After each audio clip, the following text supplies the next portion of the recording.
Alright, so this is going to be the Reverse Engineering Interest Group Week 3. Today we're going to be talking about common items. So for the past 2 weeks we've been talking about C to assembly and how assembly actually works, like addressing modes. So that's kind of like a good primer into the actual relation between C and assembly. So now we're going to talk about some reverse engineering focused topics of that, which are common items as I call them, which is stuff that just comes up, terms that get mentioned a lot. What they actually mean, what they do, and sort of how to deal with them. Some of them you can't really deal with all the way, but it's good to know what these are so you don't see something and just get confused off the bat. For those of you who don't know who I am, I'm Brad Campbell. I am the previous tech lead of RC3, and this year I just started up this group which is focused on the art of reverse engineering, the techniques behind it, and how to do it better. So with that, let's get started. As I said, this is just going to be stuff that you're going to come across. For example, with the MITRE CTF and the Seesaw CTF coming up this weekend, which y'all should totally do if you haven't heard about this or are interested. If you have heard it, or if you just now heard about it and are interested, talk to me after. I can get you hooked up with it, and we can get some more people doing it. It's really fun. They do have a lot of reverse engineering and exploitation topics, so it's a great place to apply some of the stuff you've been doing. And it's a lot of fun. Every year I really have a blast with it, so you guys should definitely do it if you have the spare time this weekend. You don't need to do a ton of it, but just do as much as you want to do. So hit me up afterwards if that sounds interesting to you. With that, we're going to get in 32 versus 64-bit. So as we talked about before, 32-bit binaries are backward compatible on a 64-bit machine. So what this means is almost everyone in here is going to have a 64-bit machine. What this means is you are able to run 32-bit binaries on a 64-bit machine. However, sometimes you are going to need to add support for it. So for example, Windows binaries, Windows typically has support for these right out of the box. Linux will not always have support for this right off the bat. So I have some commands on here, and what it does is it basically adds the 32-bit architecture packages to your repositories, and then you are going to basically install the 32-bit runtime, which is what you need, because if you don't have this, basically you're going to try and run the file, and Linux is going to say that it doesn't. It's just going to have an error. I think it'll say like file not found or something, but you're going to see the file there, and you're just going to get really confused. This is why. It's because it's trying to execute it, but it's not a valid executable, and it just kind of breaks a bit. So adding these steps will add compile time support, or runtime support to it. Use the following command at the very bottom after you doing the previous commands, and that will install compile time support. So this will let you actually build binaries for 32-bit architecture if you're trying to reach a broader audience. So like for example, a lot of malware is compiled for 32-bit architectures because since 32-bit runs on 64-bit, they are able to reach a wider target audience with this. So it's important to realize how this stuff actually comes across. And a lot of binaries will be distributed at CTFs in 32-bit format for the exact same reason, because they want to be able to have everyone be able to participate in running them. So I forgot to add at the bottom that in order to compile for 32-bit with GCC, if you have 32-bit support added, you use the -M32 flag, and that compiles it for 32 bits. So, oh, you don't have to take notes during this if you don't want. This is going to be recorded. This is recorded. Okay, I mean, Oh, okay. soak in all the info. Okay. Yeah, that's brand new. We just set up recording for this, so. Yeah, so I had a thing prepared for that, but it kind of borked up a bit. I can try showing you guys after if you're interested. But basically, if you try and run a 32-bit binary on a machine that doesn't have the runtime for that, specifically Linux, it's just going to fail. So that's a bit of knowledge that'll help there. Next up, we're going to get to stripped, which is a really common thing you're going to see in mid to high level binary files. Now what stripped means is it strips out the symbols from the file. So as we talked about, you have symbols, which are like function names, variable names. Typically when you compile, you're going to have function names. If you're compiling with, like for example in GCC, the -G flag, if any of you have taken mechanics, the G flag adds like extended symbols such as variable names, code lines, etc. Well, what the strip tool does is it removes those. It removes every human piece of data that it can from the binary in order to make it harder to take apart. So basically functions at the highest level, functions aren't going to have their names. So if you have a very large file with many functions, instead of function A, function B, function C, etc., with all their names that they were when they were compiled, it's just going to be hexadecimal addresses. You're going to have to figure out what they do in order to coerce their meaning, which isn't to say you should trust function names in binaries, especially in the context of a CTF. I've definitely made things where it says, I've definitely made functions where it says like square root and it takes to it an integer and then it just returns something that is not the square root. So always verify, but in this case you have to verify in order to discern the meaning. So I have a simple example here. This is very small, but it shows you the concept is you have this stub right there, which is just some memory address that gets jumped to. And at the bottom here, it has the actual name funky math instead of the function name. So this is a small example, and obviously in this small context, it doesn't look like a huge deal. However, when you're in a program that has many lines, it gets very difficult to figure this stuff out and figure out where you need to go. Now, this isn't to say that external calls will be removed. So, for example, it will not remove the name printf, scanf, stream token, any of those imported C library functions that are dynamically linked at runtime. It's going to strip anything that's already built into the binary, because those ones that are dynamically linked need that function name in order to actually retrieve the correct function at runtime. So if it removes those, it will break the binary. But anything that is compiled into the binary itself can be stripped and will be stripped by this utility. Which brings us to a similar and often companion variant of this, not variant, sorry, a companion to it is static linkage. So static linkage is the polar opposite of dynamic linkage. So when you're compiling your program, typically it's going to be dynamically linked. This is the standard GCC, and any other compiler is usually going to compile it dynamically. What this means is that any calls outside of the C code that you have written are going to be basically searched for at runtime, and they are going to be loaded into memory at that point. What static linking does is it loads those into memory at compile time. So instead of hunting down printf at runtime in your machine, it's going to take printf at compile time, stick it in the binary, and say go to there instead of trying to hunt it down. So this has two effects, and it has many side effects. It is usually not done in most instances, because what this does is it breaks updates. So for example, in the real world, if you're writing a program that relies on OpenSSL, and all of a sudden OpenSSL has a vulnerability in it, instead of having to update OpenSSL, if people have an updated and secure version of OpenSSL on their system, your binary is still compiled with the older version that is vulnerable, so then you have to recompile your binary. This will cause a lot of issues with the pipeline for development, and you will end up having to repackage your binary all the time. It's just a pain in the ass. So typically programs are going to be dynamically linked, except for like malware and stuff, or CTF binaries, which is what this comes in handy a lot with, is since those functions are stuffed into the binary at runtime, the stripper can actually work on those. So it will import printf, and then if you strip the binary, it will strip the symbols from printf, and you're just going to have these anonymous function calls that just look like complete gibberish, and you'll have to basically reverse engineer the entire C library if you don't find the right place to start off on. So this makes it much harder to reverse. There are tools that will de-statically compile it. The only one I've seen of those is for IDA, and IDA is about several $1,000s, so it's kind of financially inviolable right now. I'm going to see if I can find some de-static linkers at some point, and I will definitely send it to you guys if I run into that. However, typically you're just going to have to basically work on it on your own. Actually, I think I have a statically compiled binary right here. Ah, yeah, so I have this funky. It's just a program. It initializes some numbers, and then it just does a function on them, basically. It's very simple. As you can see, a very simple main function. There's no logic, no anything. It's just very linear.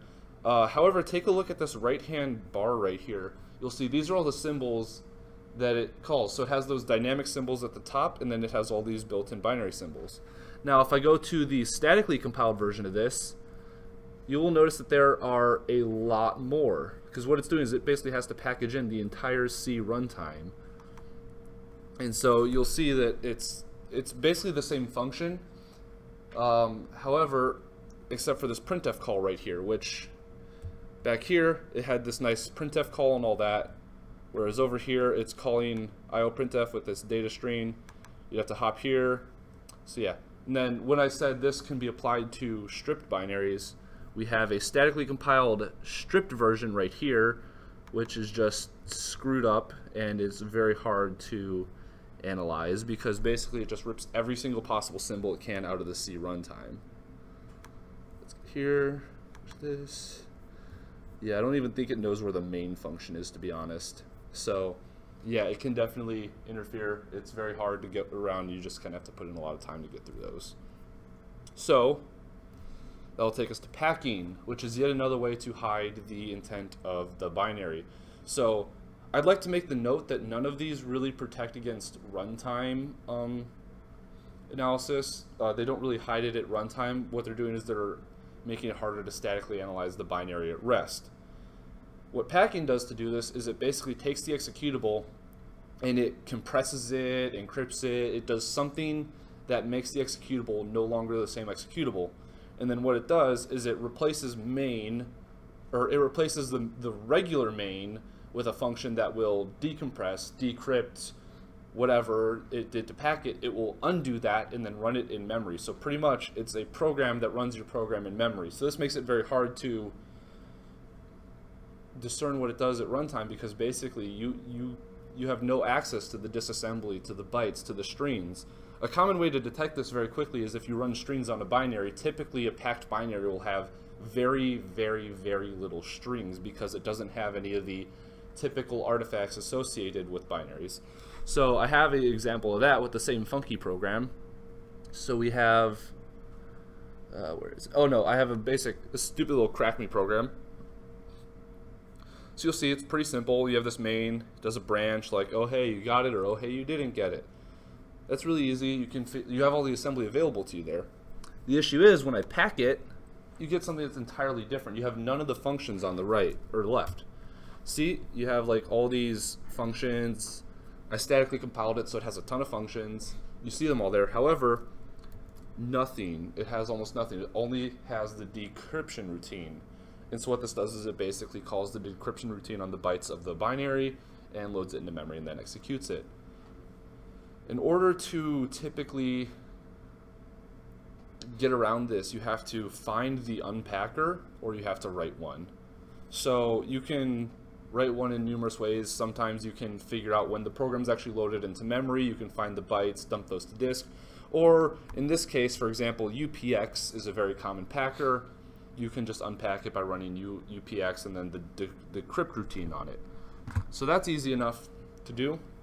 That does come up many times. I've seen it. It's just kind of another layer of, oh, hey, let's see if you know how to do this. So, yeah, these are just some common terms that are going to come up, especially if you're going to be doing the miter and seesaw CTF this weekend. A lot of these will show up: stripped binaries, statically linked, UPX packed binaries, all kinds of other little stuff too. I believe, yeah, so I have that example. Let's just screenshot. That's really all that I have, unfortunately. Like I said, I didn't have much time to prepare this weekend. Sorry. Does anyone have any questions about something I talked about already? Anything I mentioned that you didn't fully understand? So like, so you said that if it's statically linked, then it's kind of hard to figure out what's going on. So what would be a good way to start going through it? So that's a really difficult question.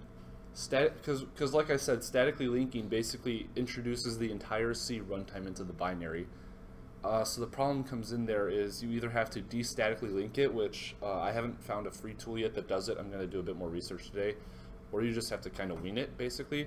The only real way you can do that is intuition. You kind of have to figure out what's doing what. So a good way to start there, obviously, is going to be starting at the main function.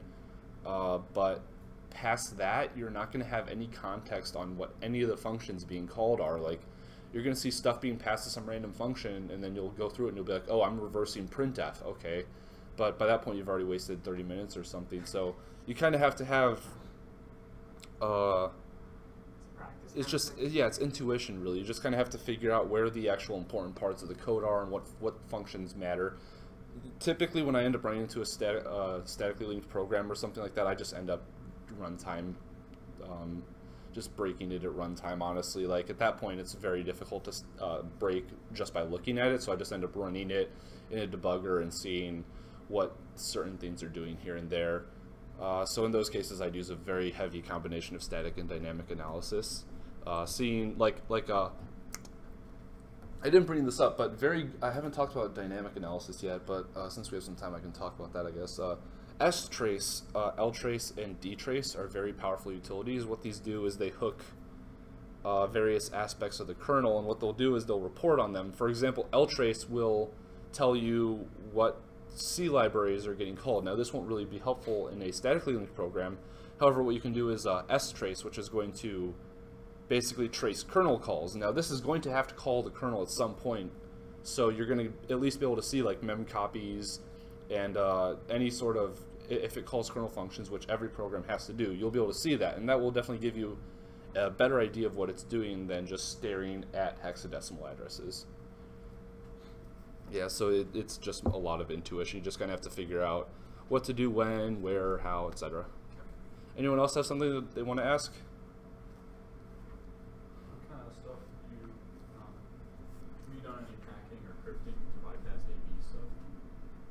I don't really do that kind of stuff.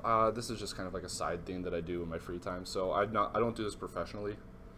This is just something I do CTFs and stuff, but I don't really I'm not that good at it yet, honestly. I didn't start this club up with the notion that I'm the best person at assembly. I just did it because I want people to get interested in it. So I don't do that kind of stuff. I'm not that heavy into it. Anyone else have something they want to ask? All right. Well, since we have free time, why don't we all like introduce ourselves? Go around the room and say our names, majors, I don't know, experience we have in this, what we want to get out of it and stuff. Just, well, you want to start? I'm Chris. I'm first year. I've experienced reading books and doing like small CTF stuff. What are you looking to get out of this? Honestly, like I really am interested in reverse engineering right now. Like I'm going through that No Starch Press and Our Analysis book, trying to build the labs there, and I'm really trying to get more comfortable and confident looking at assembly and working with decompiled code. Okay. My name is Jack. I'm a second year transfer student, so this is my first year here. Studying computing security. Done some CTF stuff. A little bit of RE for writing malware and shell coding. Hoping to get better at it. I'd like to work in RE and binary exploitation. My name is Anthony. I'm a second year CSEC major. I never did any CTFs or any of this. I'm kind of just getting into this now. So I guess out of this, I'm trying to learn a bit more about it all. All right. My name is Scott. Basically the same as him. Second year CSEC. Haven't done anything yet. I did come here maybe hoping to achieve a goal that I want to work on reversing Game Boy Advance games and getting the sound table and music out of them. Mm-hmm. And it seems really tricky to do. And I think this might help. Yeah, that's pretty hard because back then assembly was an art. Well, they have ARM and thumb assembly for the Game Boy Advance. Really? I thought those used a different processor. It's ARM, but I don't know. They use the thumb instructions because they're like half the size. Yeah. Yeah, I've seen some disassemblies for Game Boy Advance games. I've never really read ARM assembly, but even then you can tell that they do a lot of really tricky stuff with it. I've read, there's always cool papers being released on some trick or another that they used or whatnot. Okay. Hi, I'm Ted. I'm a CSEC major and I'm a third year. I'm really interested in like C programming and low-level programming and hope to learn some more about RE and binary exploits. Cool. Yeah, I'm definitely going to be covering exploits hopefully soonish. Definitely going to be going over like the classic ones like stack overflows and whatnot, printf vulnerabilities and stuff. And then hopefully at some point we can cover more advanced topics. Right now I'm just trying to get everyone at least to the same skill level-ish, relatively, you know. So yeah, definitely gonna be covering some of that stuff. So stick around for some basic exploitation. Hello, my name is Ali. I'm a second year student, CSEC major, and I'm new to reverse engineering, and I'd like to get to know more about it. All right. Cool. Okay. I'm Sam. I'm a third year CSEC major, and typically I do a lot more red team, blue team kind of competitions, but I'm trying to get to CTFs because I'm doing the minor one this weekend, and I'm also doing one of my projects on reverse engineering in one of my classes, so I figured this would be a good place to start. What are you doing? We're in 467 together, so Okay, you're doing. I'm doing reverse engineering at some kind of app at some point. I'm excited for that one. Yeah. I'm JC. I'm a CSEC major, fourth year, and I'm here because I got into reverse engineering last semester, and I thought it was a lot of fun. So I wanted to join this interest group so I could learn more about it. Cool. All right. So for that, I'm gonna kill the stream right now. That's about all I have to say on the presentation. Thanks for coming. We can definitely talk and do stuff afterwards because we still have like half an hour or so before I plan this to end. So thanks everyone watching this stream or this video since it's recorded. Have a good time.